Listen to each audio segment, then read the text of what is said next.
Sejatinya Evan menyadari akan amanah dan pesan bapak, serta kakek dan neneknya. Dia tidak boleh keluar dari kamarnya sebelum waktu yang ditentukan. Namun rasa kebelet untuk kencingnya lebih utama dibanding rasa takutnya. Dengan seketika Evan keluar dan berlari menuju kamar mandi. Tidak ada yang tahu bahwa Evan keluar dari kamarnya. Mbak Maya masih meniduri Suci yang badannya panas dan menggigil hebat. Begitu Evan telah selesai, dia membuka pintu kamar mandi. Namun, dia mencium bau busuk yang menyeruak di sekitar kamar mandi. Pikirnya itu adalah bangkai tikus yang belum terjamah oleh bapaknya. Namun, dari belakang tubuhnya terdengar suara dentuman ringan seperti orang terjatuh. Evan tidak memberanikan diri menghadap ke belakang. Yang dikiranya bau itu adalah seekor tikus yang telah menjadi bangkai. Namun sesuatu yang tidak mengenakan justru membaluti rasa takutnya. "Evan, ayo ikut mama," ucap suara yang tampak famili itu dari belakang tubuhnya. Kedua tangannya memeluk tubuh Evan. Bau busuknya menambah melebar hingga menusuk hidung Evan dan membuat pusing hingga mual. Sekujur tubuh Evan bergetar hebat. Keringat dinginnya membasahi dahi hingga lehernya. Dia sadar bahwa yang memeluknya saat ini adalah Ranti, ibunya sendiri. Mulut Evan tak bisa bergerak. Tangan itu terus merangkul tubuh Evan sambil merintih menangis kesakitan. Tampak sedikit perasaan sunyi dan kesepian dari sosok ibunya yang telah lama sendiri dan masih bergantung di awan-awang. "Evan, ikut mama yuk," ucap Ranti sambil merintih kesakitan. Evan tak mampu berkutik lagi. Di lain sisi, Mbak Maya sedang mengecek kamarnya untuk memastikan keberadaannya. "Ma, Evan kangen," ucap Evan dengan polosnya. Tangan Ranti memeluk erat seakan ingin membawa Evan ke dalam alamnya. Namun Evan juga menyadari bahwa alam antara dirinya serta ibunya telah berbeda. Mbak Maya semakin tidak tenang. Dia berteriak kesana kemari untuk mencari Evan. Evan sadar, Mbak Maya sedang mencarinya. Dia pun sedikit melangkahkan kaki dengan terpaksa. "Ma, Evan masuk kamar dulu ya," tanya Evan dengan kedua matanya berderai air mata. Evan memaksa tubuhnya untuk maju ke depan. Namun pegangan erat kedua tangan Ranti kian memaksa pergerakan Evan. "Kamu gak boleh ke kamar," ucap Ranti. Perasaan Evan semakin takut. Dia tak mampu lagi menahan emosi terpendamnya untuk segera kabur dari cengkraman ibunya. "Mah, Evan mau tidur," jawab Evan sambil menangis. "Gak boleh." "Ma, Evan ngantuk." "Gak boleh." "Mah, jangan paksa Evan," teriak Evan. Tentu saja teriakan itu membuat Mbak Maya mencari arah sumber suara yang ternyata berasal dari kamar mandi. "Evan!" Mbak Maya langsung berlari ke arah kamar mandi dan ternyata Evan sudah pingsan di tempat. "Evan, astagfirullah." Bersamaan dengan itu, Mbak Maya mendengar suara cekikian tawa kencang dari sumur. Ranti. Mbak Maya langsung mengangkat tubuh Evan menuju kamar. Suara cekikikan itu terus-menerus bergema di seluruh ruang. Mbak Maya segera meletakkan Evan di kasur dan menuju kamarnya untuk mengangkat tubuh Suci agar dipindahkan ke kamar Evan. Lalu dia bisa menjaga Evan dan juga Suci. Tubuh Evan memucat. Kedua tangannya bergerak-gerak ke kanan dan kiri. Sepertinya Ranti telah melakukan sesuatu hal kepada Evan. "Evan kenapa?" tangis Mbak Maya. Suara itu belum juga menghilang. Sepertinya Ranti belum kapok untuk menculik tubuh Evan. Tiba-tiba, kamarnya digedor paksa oleh sesuatu. Bunyi gedoran itu membuat Mbak Maya terkejut. Dok, dok, dok. Mbak Maya yang wajahnya pucat pasi melangkah perlahan menuju arah pintu. Kedua matanya sedikit sembab karena melihat keadaan Evan yang sangat memprihatinkan. Namun begitu dia melangkahkan kakinya ke arah pintu, tiba-tiba dari bawah kasur tempat Evan dan Suci tidur ada sebuah tangan menangkap langkah kakinya. Hal ini membuat Mbak Maya jatuh tersungkur, dahinya terbentur lantai. "Au!" Mbak Maya belum sadar akan benda apa yang telah menariknya. Namun dia tidak sadar bahwa ternyata sosok Ranti sudah berdiri tegak di belakangnya dengan tangan terjuntai mirip ranting pohon yang sudah mati. Mbak Maya masih mengusap-ngusap dahinya. Dia pun mulai bangkit dan melanjutkan langkah kakinya. Namun, indera penciumannya sedikit kabur karena mencium bau busuk yang berada di sekitar kamar. "Maya, jangan ganggu anakku," ucap Ranti dengan lirih. Bulu kuduk Maya langsung merinding hebat. Kedua tangan dan kaki Maya gemetaran. Nafasnya menjadi cepat. Mata Maya masih melongo ke arah pintu. Sejak kapan sosok Ranti berada di dalam kamarnya? Seret, seret, seret. Suara langkah kaki yang menyeretkan kain putih terdengar jelas dari arah belakangnya. Darah Maya tidak stabil, naik turun tak beraturan. Pikirannya menjadi kacau dan agak pening. Ini menandakan bahwa energinya sedang bertabrakan dengan energi lain. "Jangan ganggu anakku," ucap Ranti dengan lirih. Terkadang Ranti menangis, terkadang juga tertawa. Hal ini membuat Maya jatuh tersungkur dengan kedua lutut menghantam lantai dan posisi tangan berada di atas pahanya. Maya menangis hebat karena merasakan ketakutan yang amat dahsyat. Pikirannya menjadi kacau saat suara langkah kaki itu berhenti di tempat punggung Maya, dan kainnya sedikit menabrak di punggung Maya. Sedikit demi sedikit, Maya menenangkan hatinya. Sedikit demi sedikit pula, bacaan demi bacaan dia tekankan dalam pikirannya serta hatinya. "Ranti, aku hanya menjaga anakmu," ucap Maya dengan tenang. Krrr. Tampak jelas ekspresi dari jawaban Ranti yang sedikit tidak terima akan argumen yang telah disampaikan oleh Maya. "Aku hanya melindungi anakmu dari cengkramanmu. Tolong, kamu sudah berbeda alam. Jangan pernah mengganggu keluarga kami lagi." Ranti tidak menjawab, hanya suara eraman marah yang dia lontarkan. "Krrr. Sekarang pergilah, kamu berbeda dimensi dengan kita," ucap Maya sambil membelakangi tubuh Ranti. Seret, seret, seret. Suara langkah kaki itu menjauh dari tubuh Maya. Pikiran Maya sedikit tenang. Maya bisa bernafas lega. Pikiran serta hatinya sedikit tenang. Kedua tangannya sudah berhenti bergetar, namun rasa pening dan mualnya masih terasa. Maya mulai menengok ke belakang. Grrr. Wajah Ranti berpapas-papasan dengan wajah Maya. Tubuhnya menggelantung di langit-langit kamar dengan keadaan tangannya terjuntai kaku. Ranti?" ucap lirih Maya. Maya langsung pingsan di tempat.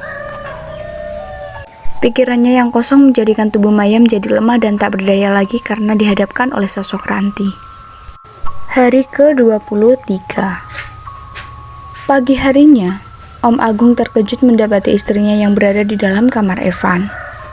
Dia menanyakan perihal tempat tidurnya yang pindah. "Kamu kenapa di sini?" tanya Om Agung. "Pak," ucap lirih Maya. "Astagfirullah, badan kamu panas," ucap Om Agung. "Evan sama Suci mana, Pak?" tanya Maya. "Dia diajak Abah keluar rumah." "Abah? Sejak kapan Abah datang?" "Baru tadi subuh." "Kenapa emang?" "Ranti tadi malam datang lagi." "Ranti? Dia ingin mengambil Evan," jelas Maya. Om Agung mengangkat tubuh Maya yang masih terbujur kaku di lantai. "Kok bisa?" "Entah, Pak. Tapi dia mengira keluarga kita tidak mengurusnya dengan benar. Ini harus segera dibicarakan dengan Badri, Abah juga Mbah Uti," ucap Om Agung. "Jangan dulu, Pak," pinta Maya. "Kenapa?"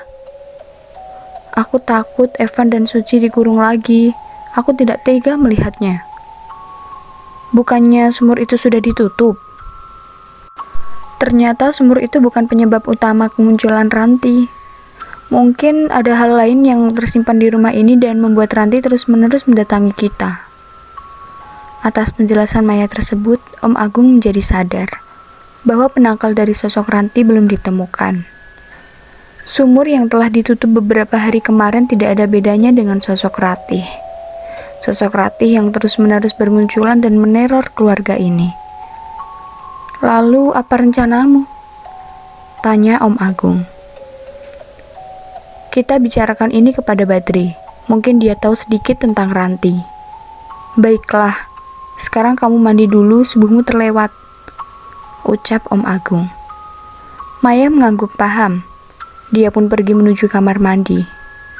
Awalnya Maya merasa takut karena kamar mandi juga sebagai tempat kedua kemunculan dari si Ranti.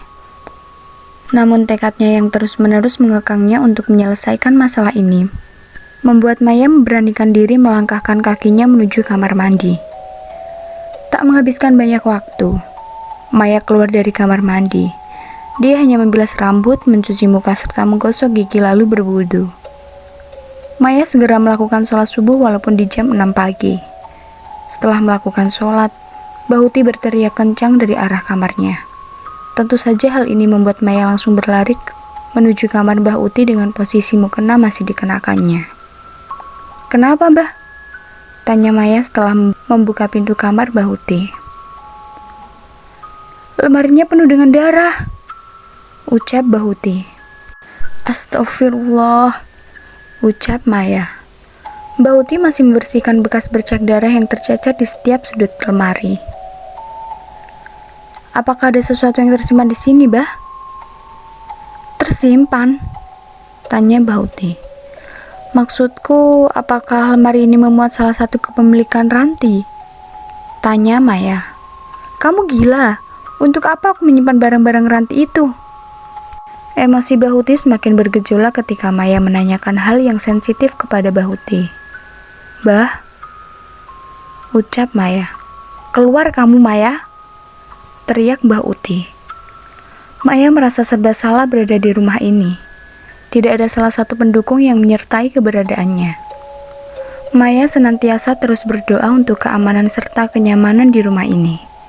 Namun bukannya dia menjadikan diri sebagai penolong yang siap menolong siapa saja. Namun langkahnya terus-menerus digerus oleh kesalahpahaman orang yang akan ditolongnya. Setelah dirinya diusir dari kamar Mbah Uti, bahasa tubuh Mbah Uti telah dirasakan serta terbaca lebih dulu. Ada sesuatu yang disembunyikan oleh Mbah Uti di rumah ini. Pasti akan aku temukan. Begitu tekad Maya untuk memastikan keberadaan tentang apa yang terjadi di rumahnya. Hari ke-24. Pak Badri pulang ke rumah sambil membawakan makanan kesukaan Evan. Setelah sekian lama tak berkunjung ke rumah, Pak Badri terkejut melihat tubuh Evan yang agak kurus. Maya, Evan belum makan? Tanya Badri. Sudah, Mas, dia kemarin baru sakit, ucap Maya. Sakit? Sakit apa? Tanya Badri. Entah, Mas, tapi tubuhnya panas sekali. Mungkin Evan perlu istirahat, ucap Maya. Kemana Agung? Tanya Badri. Dia masih lembur sampai besok. Kemarin datang hanya mengecek keadaan kami di rumah, jelas Maya. Oh, begitu. Abah dan Mbah Uti di mana mereka? Tanya Badri. Abah masih di luar dan Mbah Uti ada di kamar, jelas Maya. Tumben dia tidak keluar, ucap Badri. Mas, saya boleh bertanya? Tanya Maya. Silahkan, apa yang ingin kau tanyakan? Tanya Badri. Ini mengenai Ranti. Ranti? Apakah rumah ini milik Ranti? Tidak, ini rumah milik Abah dan Mbah Uti. Kenapa memangnya? Jelas Badri. Apakah Ranti mempunyai simpanan khusus yang berharga? Tanya Maya. Setauku dia pernah membawa Evan ke sebuah perusahaan asuransi. Mungkin itu alasannya Evan sangat berharga, ucap Badri. Asuransi? Benar, ada apa memangnya? Oh, begitu. Tidak ada apa-apa, Mas. Saya hanya bertanya mengenai itu. Mengenai apa? Ranti masih meneror kita semua, jelas Maya. Badri terkejut mendengar hal itu. Dalam benaknya, apakah menutup sumur itu tidak berpengaruh sedikit pun? Tidak mungkin. Bukannya sumur udah ditutup? Tanya Badri. Ini bukan masalah sumur tempat kemunculan pertama Ranti, tapi dia juga barusan muncul di 2 tempat yang berbeda. 2 tempat yang berbeda. Satu di kamar mandi dan satunya lagi di kamar Evan. Aku juga tidak paham. Mengapa Ranti sangat berambisi untuk mendapatkan Evan dan membawanya ke alam lain? Ucap Maya. Tunggu. Alam lain? Tanya Badri. Ada beberapa kejanggalan mengenai kemunculan Ranti yang terus-menerus meneror kita semua. Itu dikarenakan ada urusan duniawinya yang belum selesai. Karena itu, subuh tadi aku bertanya kepada Mbak Uti. Namun tak ada jawaban sama sekali. Jelas Maya. Setahuku bukan begitu. Maya terdiam. Jika memang Ranti meneror kita karena alasan seperti itu dan berambisi membawa Evan, kemungkinan apa yang dipikirkan oleh Mbak Uti adalah mengenai satu hal. Mbak Uti mempunyai rahasia tersendiri mengenai kematian Ranti. Itu maksudku. Mbak Uti adalah kuncinya. Nanti aku coba hubungkan kepada Mbak Uti dan yang lainnya. Sekarang aku ingin beristirahat bersama Evan. Tolong, jangan bocorkan ini dulu. Kita perlu mengorek lebih dalam apa-apa saja yang sedang disembunyikan oleh Mbak Uti. Siap, Mas.